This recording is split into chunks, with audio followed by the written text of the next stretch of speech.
Buenas tardes, nosotros somos el equipo número 5 en la UDA de vida saludable en un planeta enfermo y en esta ocasión les vamos a presentar el tema de mitocondria, sus componentes y funciones. Los integrantes que conforman este equipo son Damaris Michelle Moreno Guzmán, Dorely Silveira y Gabriela Montes. Bueno, para empezar el tema, voy a empezar hablándoles un poquito general sobre las características de la mitocondria. La mitocondria forma un papel esencial en la producción de energía de la célula. Es responsable de la mayor parte de esa energía que se utiliza y se forma a partir de la degradación de los ácidos grasos y los carbohidratos para convertirse en ATP por un proceso que se llama fosforilación oxidativa. Las mitocondrias están rodeadas por un sistema de doble membrana, es decir, que tiene una membrana externa y una membrana interna. La membrana interna va formando pliegues hacia la matriz de la célula, de la mitocondria, perdón, y cada pliegue se denomina cresta. Aparte, las mitocondrias tienen su propio sistema genético que es distinto al que se encuentra en el núcleo de la célula, es decir, que tienen su propio ADN. Muy bien.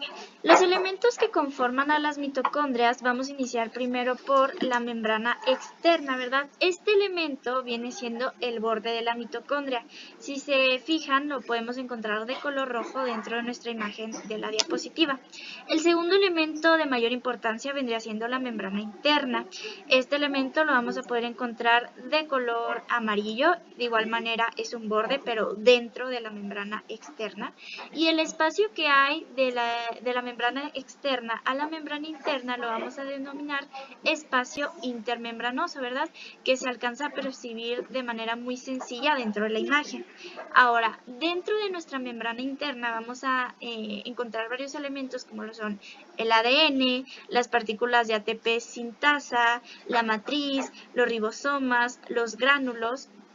Y siendo parte de esta matriz interna, vamos a encontrar a las crestas, ¿verdad? Que las crestas vienen a ser esos espacios de matrices internas y las podemos encontrar con facilidad en esta imagen.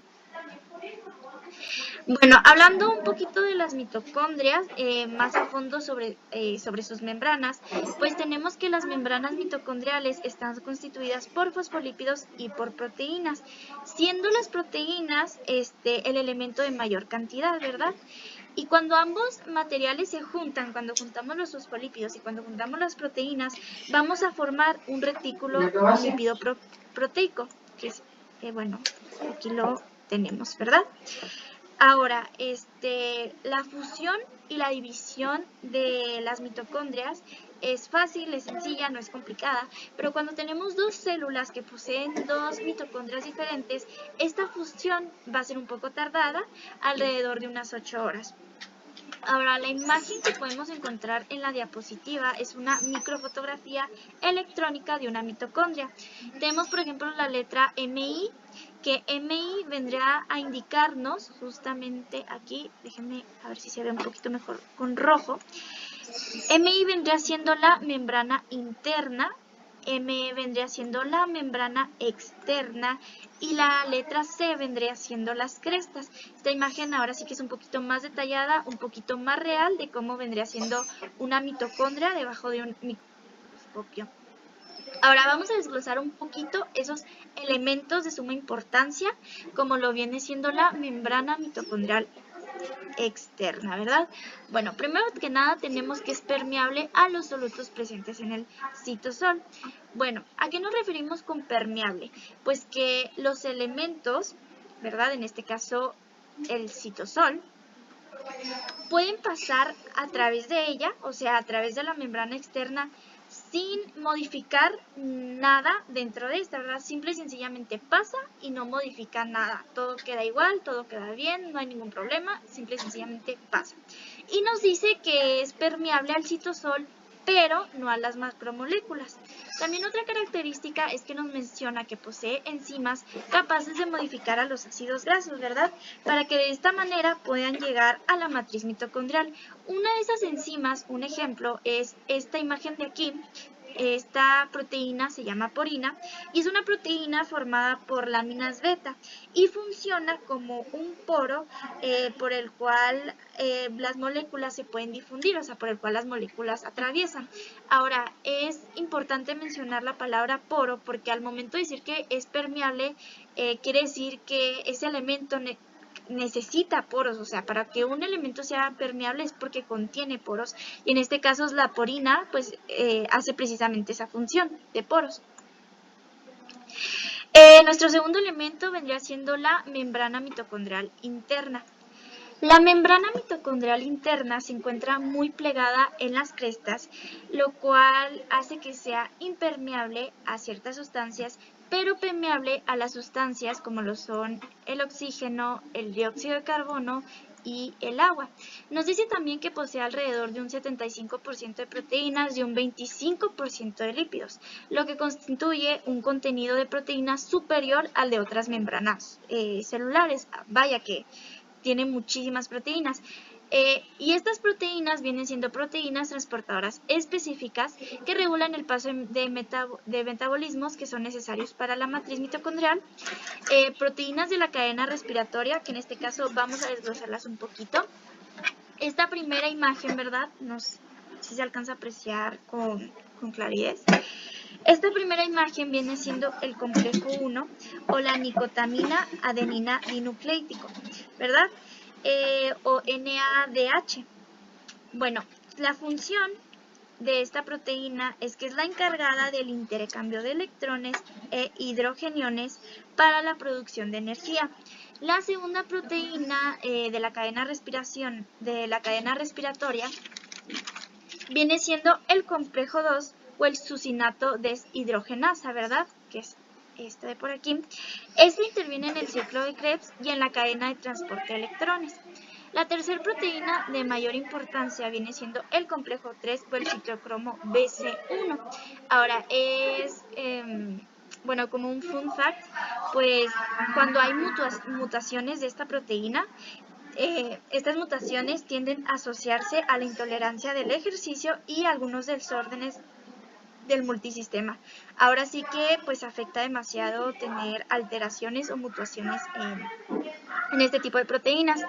Y esta última y cuarta proteína viene siendo el complejo número 4 o el citocromo C oxinasa, que pues básicamente es el cual cede electrones al oxígeno y de esta manera produce 2 moléculas de agua. Ya por último tenemos esta última imagen que funciona como esquema de la ATP sintetasa y si se fijan está situada en la membrana interna mitocondrial. Esto de aquí, ¿cómo se llama? Azul vendría siendo la membrana interna y esto de acá vendría siendo pues el esquema del ATP sintetasa. Muy bien, el espacio intermembranoso. Bueno, tenemos que este espacio tiene una alta concentración de protones, que es como resultado del bombeo de los mismos por los complejos enzimáticos de la cadena respiratoria.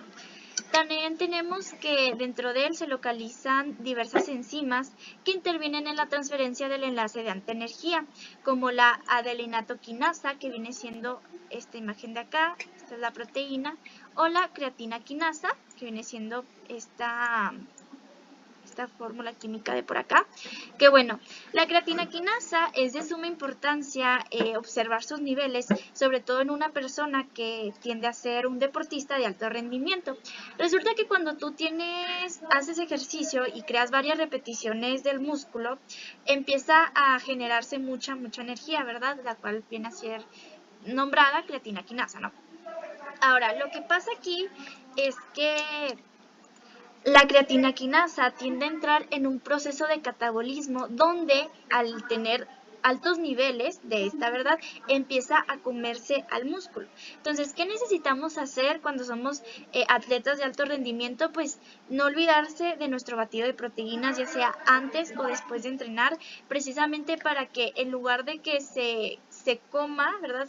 Esas proteínas que hay en el músculo, pues se absorban las proteínas que tú tomaste por medio del batido, ¿verdad? Así no se, así en lugar de perder músculo, ¿verdad? Lo aumentas, que es básicamente lo que uno intenta lograr al momento de hacer ejercicio.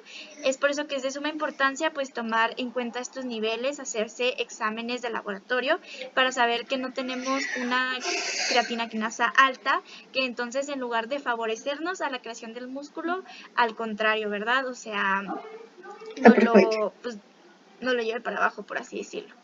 Y por último, también vamos a localizar otra enzima llamada carnitina, ¿verdad? Que viene siendo esta de por acá, que de igual manera funciona como un suplemento alimenticio para deportistas de alto rendimiento. Tenemos ya por último la matriz mitocondrial, que bueno, la matriz mitocondrial contiene una solución de apariencia gelatinosa, ¿verdad? Básicamente es un compuesto de un líquido similar al citoplasma y pues dice que es una mezcla de diferentes sustratos como lo es el ADP, el ATP y los iones inorgánicos, ¿verdad? Contiene una maquinaria genética. ¿Qué quiere decir esto? Que pues nos va a crear varias copias del ADN, del ARN, de los ribosomas. Y la matriz mitocondrial es fundamental porque en este lugar es donde se van a llevar los procesos, por ejemplo, como lo es el ciclo de Krebs o la oxidación de los ácidos grasos, ¿verdad? Y pues básicamente interviene en la replicación, transcripción y traducción del ADN mitocondrial. Algunas patologías relacionadas son el síndrome de Kearns-Sayre, que suele aparecer los síntomas antes de los 20 años de edad y afectan a los ojos y los oídos. Se caracteriza por una parálisis progresiva de ciertos músculos del ojo. También está el síndrome de Leigh, que afecta al sistema nervioso de los bebés. Se presenta normalmente en el primer año de vida y se relaciona con lesiones del tronco cerebral y los ganglios basales. También el síndrome de Merck, que afecta al sistema nervioso, los músculos y otras zonas del cuerpo. Y el síndrome de Melas, que afecta a muchas partes del cuerpo, incluidos el cerebro, el sistema nervioso y los músculos. Aquí una nota importante es que las mitocondriopatías provienen de la herencia genética materna. ¿A qué se debe esto? Pues a que aquí, por ejemplo, tenemos un espermatozoide, que vemos que tenemos una cabeza, el cuello, una parte intermediaria y la cola. Entonces, el espermatozoide, como ya sabemos que las mitocondrias proporcionan la energía que requiere la célula para moverse, él tiene sus mitocondrias en esta parte de aquí para lograr la movilidad que requiere en el trayecto hasta el óvulo.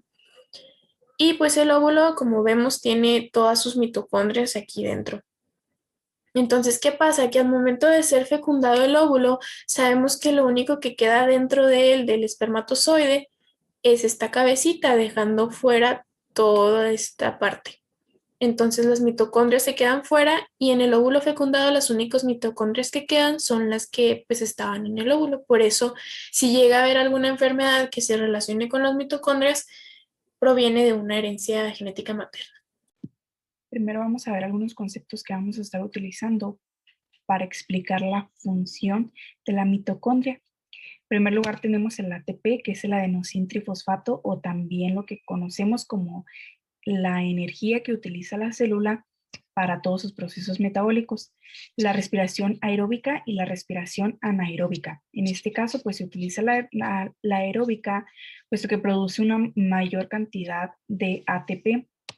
La respiración anaeróbica produce una menor cantidad gracias a que no necesita oxígeno, entonces la respiración aeróbica sí necesita oxígeno y produce pues una mayor cantidad de energía en la célula.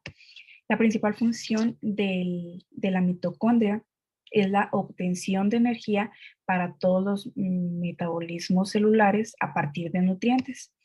Los nutrientes que utiliza la mitocondria para producir energía, pues principalmente tenemos la glucosa, los ácidos grasos y los aminoácidos.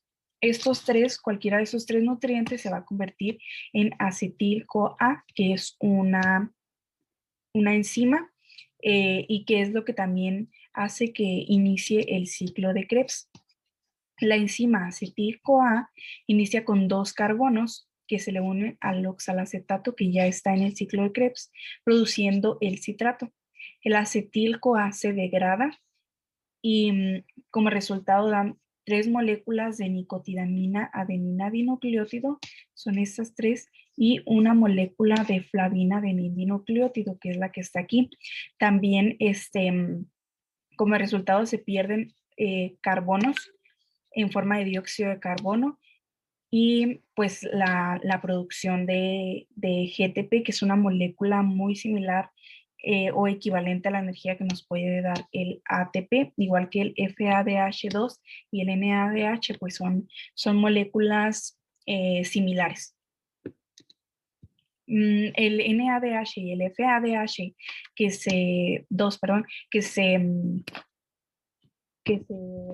que dieron como resultado en el ciclo de Krebs, pasan a la matriz mitocondrial interna y ceden todos sus electrones. Estas 2 moléculas son muy ricas en electrones, entonces todos estos electrones que poseen los van a donar o ceder al oxígeno a través de algo que llaman como membrana de transporte de electrones o la cadena respiratoria.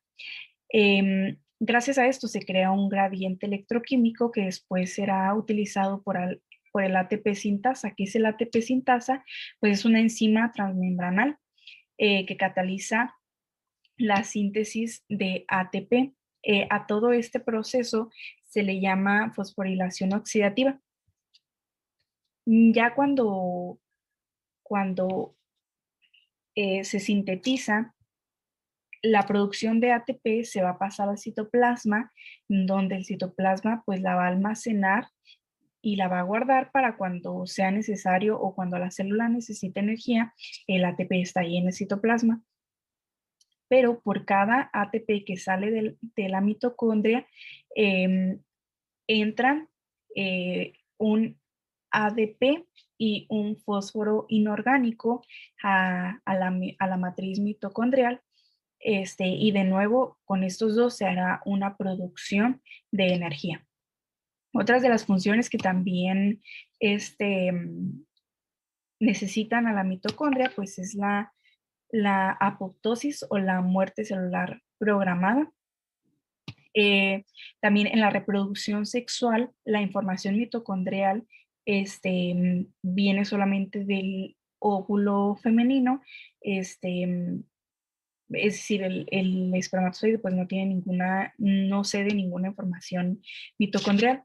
Otras de las funciones pues es que la mitocondria tiene su propia síntesis de proteínas, es decir, ella misma puede producir sus propias proteínas y en la célula pues todas las proteínas que se producen son en el núcleo, entonces aquí la mitocondria gracias a la mitocondria se produce también otras proteínas y pues también ayuda al almacenamiento de calcio de forma temporal. Antes de que la célula fuera un orgánulo celular, se cree que pudo haber sido una bacteria porque ella misma produce sus propias proteínas, su división, ella misma se puede dividir, también tiene su propio ADN, y también pues la energía, ella misma produce su propia energía. La mitocondria hace su propia división dependiendo de la cantidad de ATP, es decir, o sea, dependiendo de la cantidad que la célula necesite de energía, va a ser la división o las mitocondrias que va a haber en la célula. Y pues las mitocondrias miden 1 micrómetro de diámetro y 7 micrómetros de longitud. Y pues bueno, eso sería todo por nuestra parte. Aquí se encuentran las referencias de algunos sitios de los que obtuvimos información para realizar la presentación. Y pues nada, muchas gracias por su atención.